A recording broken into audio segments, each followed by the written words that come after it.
À la faveur de la dénonciation par le CNSP des accords militaires entre le Niger et la France, les Nigériens dans leur ensemble ont battu le pavé pour exiger le départ des forces françaises basées au Niger.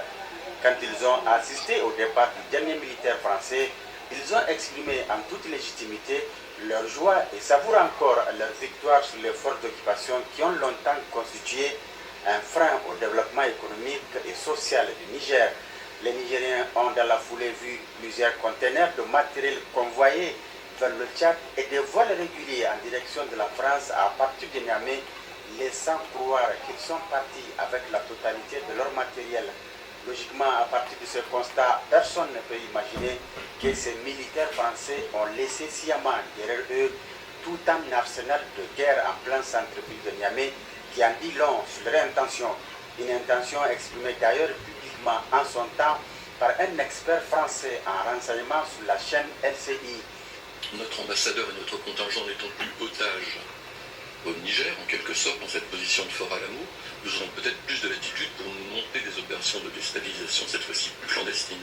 C'est dans cette même logique que l'ancien ambassadeur de France au Niger, Sylvain Ité, a déclaré lors de son audition à l'Assemblée nationale que la France dispose encore sur place au Niger des contacts avec lesquels elle continue à travailler.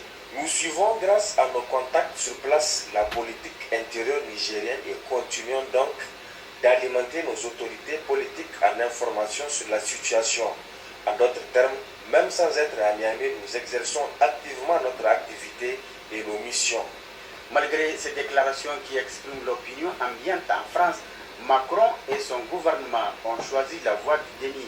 Mais la découverte de tous ces matériels militaires faits dans cette maison située au quartier Francophonie, extension Tchangaré, occupée par des instructeurs militaires français jusqu'à leur départ, bat en brèche ce déni et apporte une preuve supplémentaire de la mise en œuvre de cette stratégie de déstabilisation de notre pays. En effet, des perquisitions opérées les 19 et 20 février 2024 dans cette maison et dans les locaux du siège de Cap Sahel à Niamey par une équipe mixte de la gendarmerie, de la police scientifique et de la police judiciaire ont permis de faire une découverte qui donne froid au dos.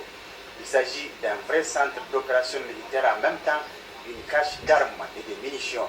Dans cette maison, il y a un élément qui a attiré particulièrement notre attention, c'est cette grande quantité de cartes géographiques sur l'Afrique de l'Ouest, parmi lesquelles une carte de Tesker, localité nigérienne très connue dans laquelle on a découvert récemment des mines et des missiles sol-air de longue portée qui nous renvoient au souvenir chaotique de Rwanda du 7 avril 1994. Ou encore cette carte de la ville de Niamey sur laquelle toutes les places stratégiques de la capitale sont soigneusement identifiées et marquées.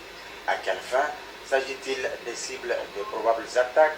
Quand on ajoute à cette planification minutieuse des lance-roquettes anti-chars, des fusils d'assaut, des drones, des grenades, d'énormes quantités de munitions, des véhicules 4x4 dont certains sont sans plaque d'immatriculation mais sur lesquels ils ont prévu des fausses plaques et bien d'autres matériels, il s'avère clair que nous sommes en présence d'une vraie stratégie militaire qui ne fait point de mystère sur son objectif.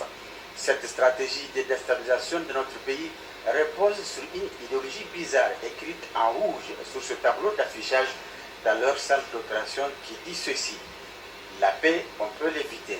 Alors pourquoi éviter cette paix quand on déclare la désirer à tout bout de champ? Ici, le mensonge est tellement gros qu'il n'est plus possible de le cacher.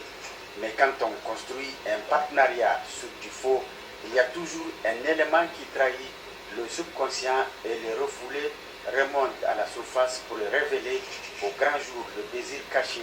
Au stade actuel de nos rapports avec la France, il ne s'agit plus de désirs cachés, mais plutôt d'actions soigneusement planifiées pour semer le chaos à Niamey. Au regard de cette nouvelle tournure prise par nos rapports avec la puissance impérialiste, il revient au peuple nigérien de resserrer davantage ses liens avec le CNSP et d'être focus sur l'objectif ultime, la souveraineté totale du Niger. Il est donc